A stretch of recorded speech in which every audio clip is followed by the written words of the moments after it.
I'm so tired. We're gonna get ready, okay? Let me move position. Okay, finally. Hi guys. I did move my hair because my bangs PMO, not gonna lie, and like there's like really long piece of hair because my hair's really long, right? So all the long piece of hair keep getting stuck in my bangs and then they're like going into my face and it's hitting my face and I just can't do it. I'm getting like overwhelmed by it. I don't know. But okay, today guys, we're gonna look at, I'm gonna give you guys some big sister advice because there's a lot of things that I really wish someone told me when I was younger, and I think a lot of this, like, it can actually help people. So we're gonna do some big sister advice whilst I get ready, and we're gonna talk about some deep stuff. Okay, I've got a few questions. I think I'll probably just do a few, and then if I do a part 2, then I'll save some for that. But we're just gonna get ready whilst I go through the questions. Okay, first question is how to cope with being alone. I think, okay, growing up as like the youngest child, all of my siblings were like, I feel like they were kind of doing their own thing when I was growing up, you know, like they were always out with their friends, and like I would be that one kid that was like, can I come? Because I just wanted to hang out with my older siblings. But of course, like, they were older, they wanted to do their own thing. It left me very alone, I think. But I think because of it, growing up and stuff, being like,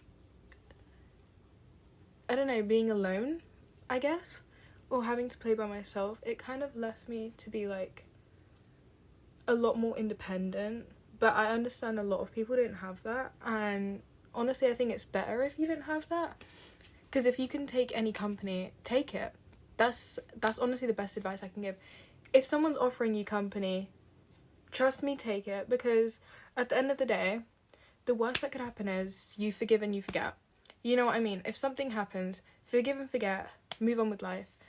But there's of course like times in life where you have to be alone, and I think that is a very important thing for everyone. I think being alone is a very big thing for people in their teens. I think it's a very important thing for people to go through. I think you won't understand how to be alone properly until you actually are alone, and a lot of people don't understand that because I think they constantly surround themselves with other people to distract themselves from that. And as much as it does help, there's points in life where like you need to learn how to do things yourself. You need to learn how to cope by yourself, because at the end of the day, in my opinion, if you don't agree with this, then you know that's fine, but in my opinion, at the end of the day, you're gonna be with yourself for the rest of your life. You know what I mean? Like, other people can be temporary, your friends, your family, they might leave. I mean, it's sad, but it's true, right? At the end of the day, people can and maybe will leave, you know? So I think the best thing is to stay true to yourself. If you change yourself for other people, what does that mean? You know what I mean? You can't really be your true self if you're performing. And I think being alone really teaches people how to find themselves, how to actually live on their own, how to find things they enjoy. Which is why, like, a lot of people talk about this, but I don't think it gets talked about enough. But I reckon when you're in your teen years, right, I think it's cute that people are in couples and stuff, but I don't think it's a good thing for people, like, hate me if you want, but I don't think it's a good thing for people to be in, like, long-term relationships and stuff when they're young. And don't get me wrong, like, I'm happy for you. Glad you found someone that you like that much, that you've lasted this long, and I'm glad you found it at such a young age. But at the end of the day, like, when you eventually, let's be real, a lot of those couples aren't going to stay together. And when you do leave them, you're going to realise that you were with them for so long, you revolved your life around them for so long, that now when you're on your own, you don't understand how to be single, how to be alone. I think that's a very important thing for especially young women, because the way your like first boyfriend, first relationship or longest relationship treats you, if that's your first experience, you're going to remember that and you're going to think that's normal. So it's like really bad, especially because like abusive and like mentally abusive relationships are like really popular for some reason now. Like, I don't know why, what is wrong with the world, but people are promoting it way too much. And honestly, I don't fuck with that shit. I just think it's really important I think it's really important for young women, teenage girls and everything, to experience life on your own for a bit. You can have that boyfriend and everything, but I reckon you still need your independence. And it's a very important thing for women, especially for when you go into your 20s. Fucking hell. Like, okay, first of all, I actually don't know. Can someone help me? Because, okay, it may be a bit crusty, guys. I've had this bronzer for like 4 or 5 years. And that's what it's looking like, right? I've had it for a while. And it still hasn't run out. But, like, I can't find it for the shits of me, because I just wanted to buy a new one because I was like, it's probably out of date by now. But, like, hate me. I know it's disgusting, guys. I know it's disgusting. It might be out of date. But, like, I haven't got spots from it or anything. So, unless it visibly shows that it's out of date, I'm not going to believe that. You know what I mean? But, back to the question. I think there's points in life where you're always going to feel alone. Right? Because, at least for me, I do go back to that feeling quite a lot. Especially being a teenager and being, like, I have no siblings around me, you know what I mean? Like, all of my siblings are moved out or, like, have, like, full-time jobs. So I'm pretty much alone a lot of the time when I'm at home. And, like, I'm not very close to my parents. And, like, in sixth form, in schools, I just don't really... Like, I'll talk to people, but I never get close to people. And honestly, that's my fault. But I think there's some things, like... Not even that recently, but... I went through, like, this whole thing with... I had a guy best friend of 4 or 5 years, basically. We were friends for a really long time. I've known him since I was, like, 12 or some shit. I don't know. But I've known him for a really long time, right? And he began to like me, but the thing is I was the fattest... Yeah, no, guys, I'm not gonna lie. I had the fattest crush on this guy for 5 years. 5 years, genuinely. Like, I had boyfriends and stuff in between this, but that was me when, like, he had this girlfriend of, like, a year. And I was like, fuck, like, I need to get over this arsehole. He's clearly gonna stay with this girl for the rest of his life or some shit. I don't know. But I need to get over him. So I, like, started dating and stuff. But, like, I don't know. I liked this guy for so long. Like, like, 5 years. And we stopped being friends because he started liking me. And I was like... After 5 years, when I finally got over you, like, why is it taking you that long? That can't be true. There's no way. But, you know, it happened. But after that, like, still now, I'm suffering, because this is recent, bro. I don't know, it was just a really, like, complicated thing, where, like, I didn't know what to do with myself, he didn't know what to do with himself, and it was, like, it was just so... I just couldn't do it. You know what I mean? Like, as much as I do love him, I don't think he truly likes me. And I wasn't gonna risk my life for that shit. You know, not risk my life, but risk my friendship for that shit. So then I tried staying friends with him, but then he just kept pushing it on me. So I was like, okay, I guess this is the end of our friendship. Like, to be fair, in my part, this was a really shitty thing for me to do, but I did block him and everything. But, yeah, I agree. That was really shitty of me, I'm not gonna lie. I would never do that ever again, but I don't know why I did at the time. And this was in, like, probably, like, December, and I just didn't know what to do, so I was like, okay. I don't know, I think I went through a really long point in my life where I was, like, really alone in last year summer, after year 11, and I didn't know what to do with myself, so I kind of just spent all my days alone. I wasn't speaking to anyone, I fully isolated myself. That when I came back to sixth form, I just wanted some sort of friendship. And the first friendship I was offered, this guy, like, manipulated me so hard, bro. This guy literally made me date him for a week. And then was like, I actually don't think I'm ready for a relationship after he asked me out.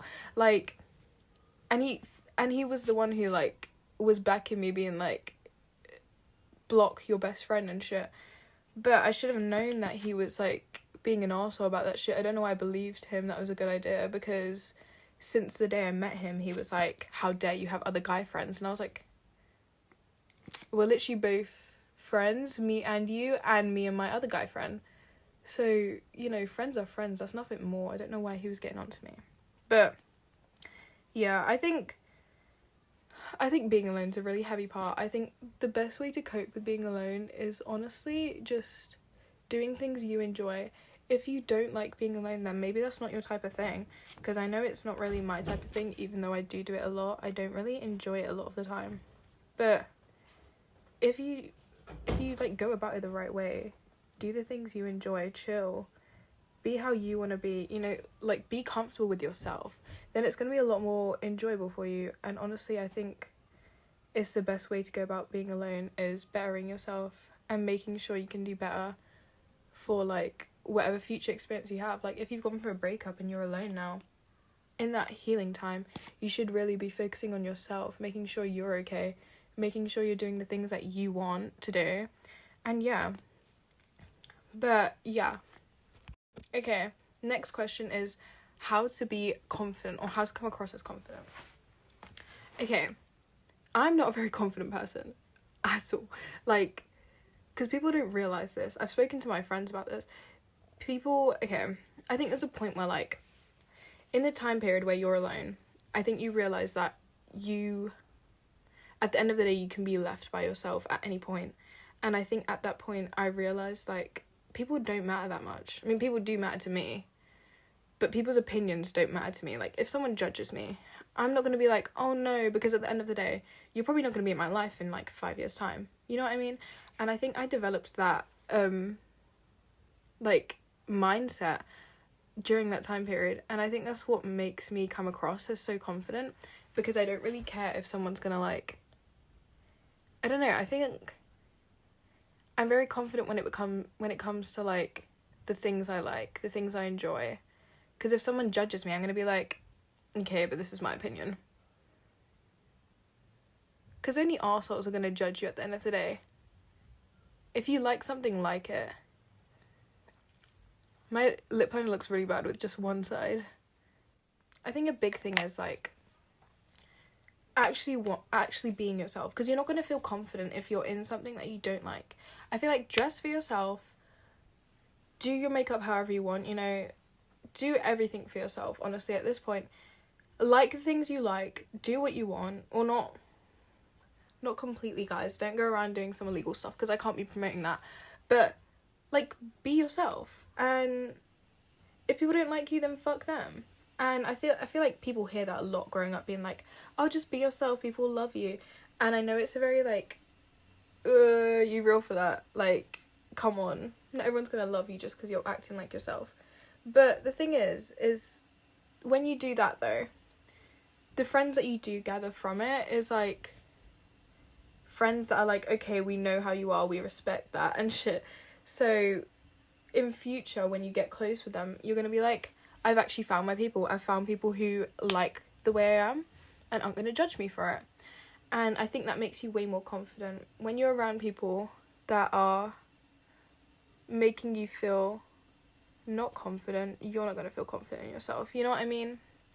If someone's telling you or making snarky comments, then you're not going to feel confident about those things. You just need to find people who are actually going to bring out the best in you, bring the best out in yourself, and don't listen to bullshitters. And I feel like, I don't know, I feel like that's something that everyone needs to learn, because a lot of people, like, you can tell that they're not confident. And that's fair enough. People have different experiences. People act different ways. And, like, respect. But I think if you want to come off as being confident, then I feel like you need to change those things around you so that you can actually be confident instead of pretending to be confident. There was such a, like, heavy point for me when I was, like, 14, I think. And at this point, like, I'd been bullied throughout the whole, like, my whole primary school life. And I was so, like, I was bullied as well in secondary up until, like, maybe year 9, probably.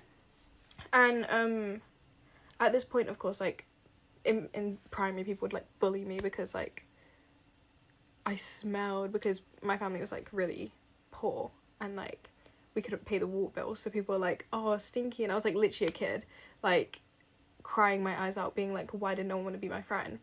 And then it came to secondary, and I think, like, at that point, of course, I was doing a lot, but I wasn't, like, smelling, because I was grown. I knew how to take care of myself at this point. And because of that, people just switched it to making fun of the way I look. And I think it took me a really long time, and there was such a, like, really bad moment when I was 14, and I just absolutely hated myself. And I, like, would put, like, towels, over the mirrors that were in my room if I was home alone, and I, like, wouldn't look in mirrors. I would refuse to look at myself. Like, I just couldn't do it. I was so severely depressed that I just couldn't look at myself without, like, bawling up into tears and being like, what the fuck is wrong with you? And I really, like, hope no one else has that, honestly, because the only reason people stopped bullying me is because they were like, oh, she kind of looks cute now. And I'm like, you bullied me for years, and all of a sudden you like me because I look nice now. I did that for myself, not for you. Like, sorry. And these guys, like, they would come up to me and be like, oh, you look so cute now, like, can I have your snap and shit? And I'd be like, you bullied me for years and said I looked ugly, and all of a sudden I'm pretty to you now? I think that really brought out, like, female rage in me for, like, year 8, year 9. I was so hardcore. Like, I fucking hated people. People would come up to me, I'd scream at them. Like, I just couldn't do it. I was so angry because I realised that people only liked me for the way I looked.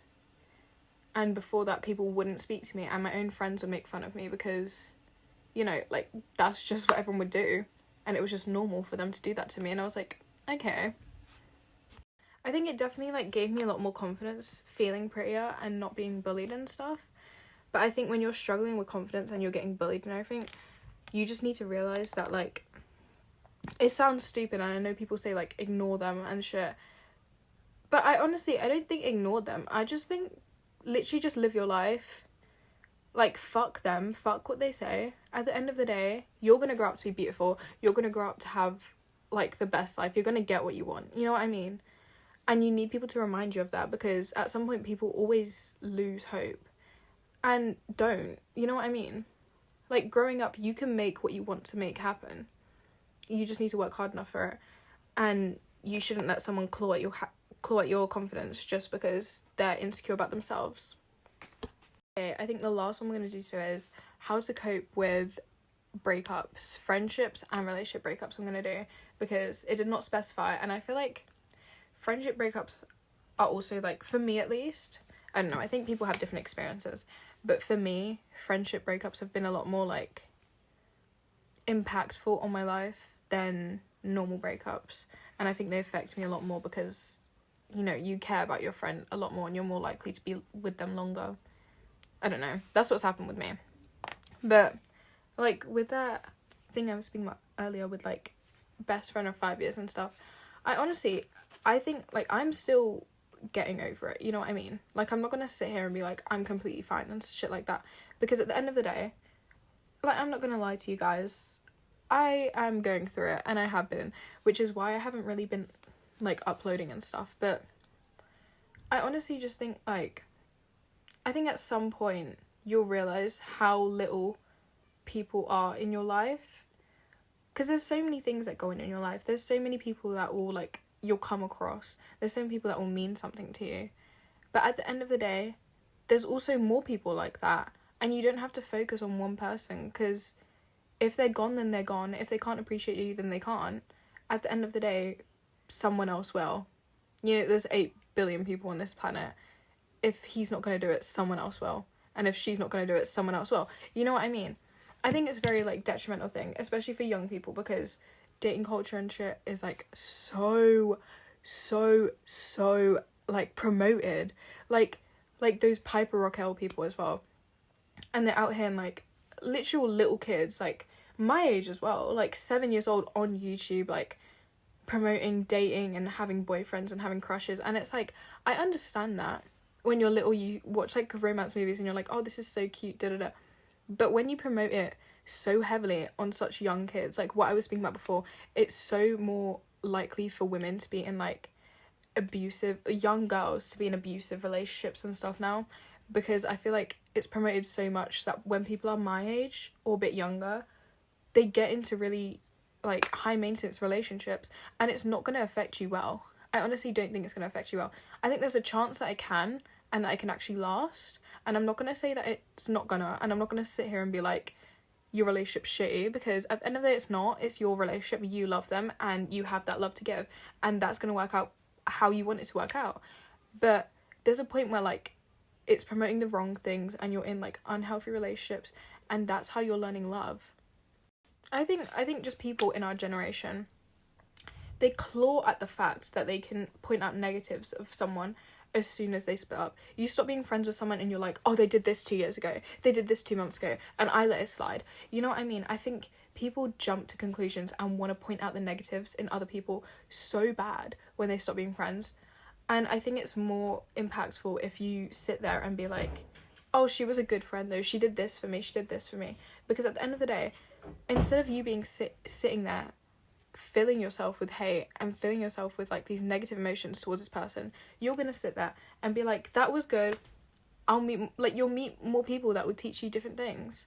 If you had a friend that taught you how to, like, I don't know, talk to other people or something, maybe you had social anxiety and you met a friend that, like, boosted your confidence and stuff, you'll have more friends like that. It's not gonna just stop because that one person's gone. You know what I mean? And it's not like there's no opportunity of that happening again, because so many people, like, there's 8 billion people, bro. There's 8 billion people on earth. I promise you that one person that left your life for the stupidest reason, or maybe it was a good reason, either way, that person that left your life, they'll either get their karma or you'll move on with life. Forgive and forget. At the end of the day, you shouldn't hold hate for someone that isn't in your life anymore, because it's gonna consume you. If you think about the negatives so often, it's just gonna consume you. And I'm sitting here saying this knowing I do this shit myself, but you know, I'm not here to give myself advice, I'm here to give you guys advice, and I know what's best. I'm just really shit at doing it myself because I go into really unhealthy habits. But I promise you, sitting there thinking about all these pros and cons about this stupid person, stupid guy, stupid girl, whoever the fuck it is, it's not gonna do you well. You're just gonna get consumed with hate, and you're gonna start thinking that way, and you're gonna start thinking that way towards other people because you'll normalize it so hard. But instead of doing that, you should focus on the positives, so when you go into the next friendship, next relationship, you know that you have those aspects and have learnt those things from your last relationship, and you can contribute that to your new one. You don't have to go about it in such a, like, harsh way, you know what I mean? And I think it's very normalized for people to do that now, like, with all these, like, random, like, beef lives and stuff, and it's so promoted for young girls and, like, guys to have such big issues over the smallest things, when I think if you're not going to be friends with someone, if you're not going to date someone, you end it there and you move on. You don't have to do anything about that. I just think you don't have to sit there and explain to this person all the bad things about them and why you're not going to be friends with them and all this and all that, when at the end of the day you can sit there and be like, this is the breaking point for me. I think I can't be your friend, I can't be in your life anymore. However, you did this and this for me, and I'm so grateful for you, and I forever will be. I just don't think it's a good time for us to be friends right now. End of. I don't understand why people make it so complicated. People make it so, like, of course it's really meaningful, and it's not like you're going to act nonchalant about it, and it's going to affect you, but you don't have to act like it hasn't. You know what I mean? Like, people will start beef and everything, and it's clearly affected you because you've started this whole argument, but you won't sit there and be like, yo, like, this actually really hurts me, like, I'm actually really upset about this. No one's going to sit there and say that. People are going to sit there and say bad things, but no one will sit there and ever confess to actually having it mean something. And I think it's way more meaningful when you sit there and tell someone, you meant something to me, I'm sorry you're not in my life anymore. End of. I think people go about things in such harsh ways nowadays, and such blunt ways, and it's like, it's everyone's first time living. You don't have to be unkind, you don't have to be cruel. Do your thing and move on with your life. You know what I mean? Go your own way. It's not that hard. But yeah, and I think that's the best advice I can give you guys. If you want a part 2, I can do a part 2. But yeah, thank you for watching. I really hope this helped you. If you want any more questions, or if you want me to answer anything, let me know. And bye!